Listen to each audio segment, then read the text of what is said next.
You sign up for your first CrossFit class, but you're terrified about what happens next. You've seen video of people lifting heavy weight, climbing up weird ropes, using gymnastic rings, and you're like, is that gonna be me? Am I even fit enough? Are people gonna be staring at me in my first day? Let's slow down. I've coached hundreds of people and I've walked them through a step-by-step approach on their very first day of CrossFit. So it helped them eliminate fear and be confident and actually enjoy the entire time there. So if that's you and you're worried about your first day of CrossFit, stay tuned because we're gonna break everything down you can actually expect so you can be more confident by the end of it. Day one is not gonna be at all what you think it's gonna be. You're not gonna be thrown into a crazy group class doing deadlifts, doing muscle ups, and doing sprinting. Heck, you might not even know what a deadlift is or a muscle up is. Your first day should be you and another coach, a one-to-one workout program where you're not in a group class or you're doing crazy metcons. Instead, you're working with an individual coach who can help you understand your body, where your strength is, and the movements you're about to learn. Now, I should say that CrossFit isn't a franchise. They're all individually owned, meaning that any of the gyms you go to can be completely different. However, some of the best gyms follow a standard best practice, which is usually one-on-one coaching or personal training for the very beginning. Some might even have specialized on-ramp classes or small group training classes of people at your skill level so that you're all learning the same movements, understanding the same language, and doing relatively the same workouts in a controlled environment. So let's kind of put the pause on this fear because day one is not going to be at all what you expect. It's going to be very controlled. It's going to be a nice welcoming environment. No one's going to be looking at you weird unless you say anything weird. And you don't have to worry about what that person in the corner is doing that's doing crazy muscle ups and deadlifts. They're doing their own thing. Today it's focused about you and learning how you can actually use CrossFit to better your life. Now we're going to talk about the warm-up. Your warm-up is going to be something between 5 to 10 minutes. It's not going to be something hot and heavy. You're not going to be sprinting. You're not going to be jumping around. You're not going to be doing crazy movement because it's a warm-up. You may have just come from work. You may be about to start work, or this is your lunch break. Your warm-up's just intended to get you generally warm. It's like warming up an old car. You have to let it idle for a little bit. But your body has been idling for a while. So you're probably gonna jump on a bike or you might jump on a rower. It's gonna be something that's gonna be not very technical, but that can allow you to raise up your heart rate, get the blood flowing in you a little warmer, if that makes sense. Then you'll go through some basic stretches. The coach might have you do some dynamic movements, meaning, you might kick your legs up and down, you might stretch your arms in a different way, just again to move your body, move your shoulders, move your pecs, just to get you nice and loose. This might also be a time that the coach introduces specific movements that he's going to be testing for, right? Because he's going to be testing for a couple movements in the, next coming minutes. So he might be doing specific warm-up movements that will help give him indicators of, hey, the squat might not be the best thing for her or him. The press might be out of the way. Doing a deadlift might be very hard. You don't have to worry about any of that. Just know that the warm-up is going to be about 5 to 10 minutes. You're going to be on some sort of machine that's going to warm up your body. They're going to be doing specific mobility movements for what's going to come later on. It's very controlled, very one-on-one, and you're probably going to be chit-chatting with the coach. Now we're going to look at terms. The coach should introduce specific terms to you, like external rotation, internal rotation, dorsiflexion, plantar flexion, extension. All these terms come at a specific reason, at specific points. You don't have to really understand what they all technically mean. Just know that when he speaks, he's going to be referring to specific movements or specific angles your body should be doing.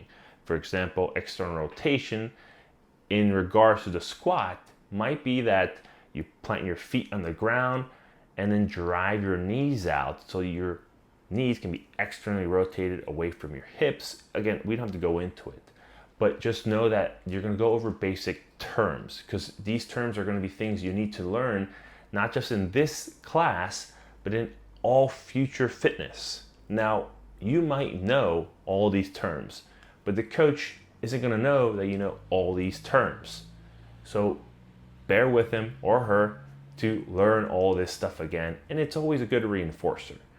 Terms are very specific. You thought you were going to come in here and just learn how to work out, just throw up heavy weight, which you will eventually, but you got to study first. You got to learn these things, because you and the coach, let's say you and I, have to be on the same page. Because if I'm talking apples and you're talking oranges, we're a completely different fruit.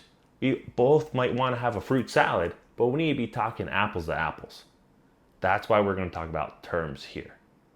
Now we're looking at the actual movements. You're going to be learning the squat, the press, and the deadlift. Now let's slow down, because you might be in the class for about 15 to 20 minutes. And it might only be an hour session. If it's a 90-minute session, even better.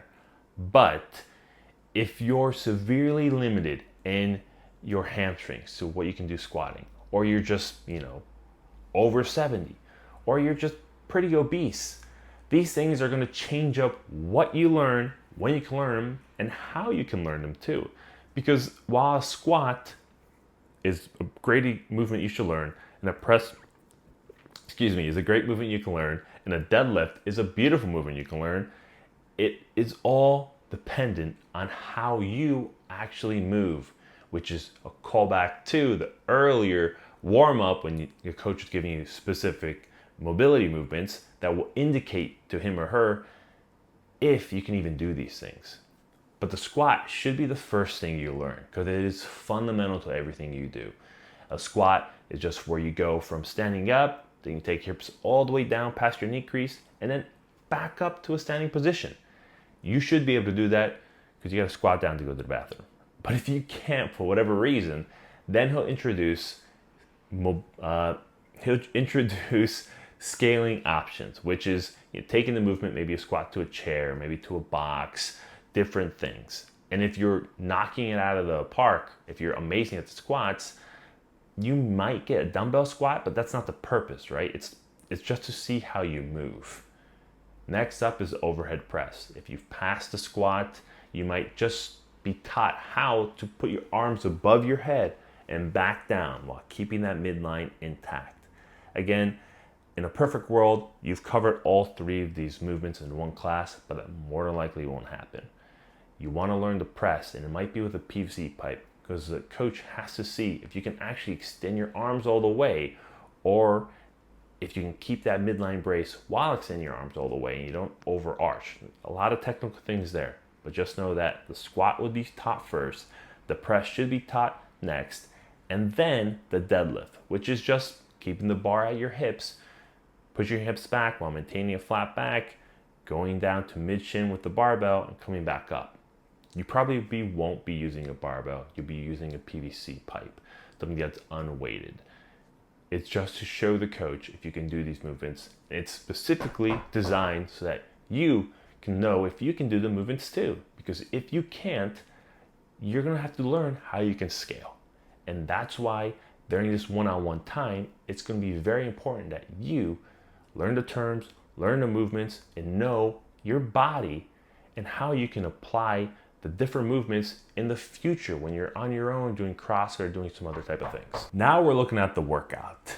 This is probably what you've been waiting for since you started, right? You've gone through the warm-up, you've gone through these terms and conditions, you've gone through the movements. You're like, look, I just want to get hot, sweaty. I want to feel like I've been hit by a bus. Or you just want to feel like you've worked out because this entire time you just did basic movements and you haven't really got sweat on. So the workout here is not going to be that. The workout, again, is designed to show you your strengths and your limitations, right? You're not going to be doing deadlifts. You're not going to be doing crazy squats. You're not going to be doing press. I say that because if any competent coach is trying to help you through the long term and is really trying to keep you as a client, they're going to give you a movement that's going to test you but also not break you. No one wants to be broken because it's really hard to get fixed afterwards. So the workout is going to elevate your heart rate. It might involve some sort of machine like a erg, a rower, or a bike. Probably not. And it's going to involve some of the movements you just did. Now, if you're really good at squats, you might be given squats, or who knows, even dumbbell squats with weighted squats. If you're good with presses, more than likely you won't be given a barbell press. That's a lot more you have to coach and teach someone. That's like a couple hours really to get really good at the press. You might be doing some basic push-ups. And the deadlift. Now, if you're great at deadlifts, you probably won't be given deadlifts. You might be given something to pick up and off the ground, or you may just nix him overall. The actual workout's going to be, again, maybe 5 to 10 minutes to get you a little bit sweaty, get you a little bit, in this altered state where you feel like you worked out, and it's going to complement everything you learned earlier today, because that's what today is. This session is meant not just to teach you, but it's also meant to build you up, because any competent coach wants a long-term client and wants to actually help you. Those two things go hand in hand. So you need to be able to walk out of there feeling like, man, this guy's really helped me, or this gal's really helped me. I want to come back. I'm really looking forward to CrossFit. That said, your next steps are going to be vastly different than anyone else. You could be doing more personal training sessions, which I highly recommend, or jumping right into a group class, which, depending on where your skill level is, might be you. But if we're just starting out and you don't know anything, right, and this is the first time you're really doing fitness, then more personal training sessions may be what you need. And specifically, I'd recommend doing more personal training sessions, learning how to strength train, because you need to learn the squat, the press, and the deadlift. And that's you. I made a video about how to strength train, which you should watch so that you can get prepared at getting better at the squat, the press, and the deadlift, which have significant carryover for the rest of your CrossFit career should you decide to go down that route. So if that's you and you need to learn how to actually move better, I highly recommend watching that video.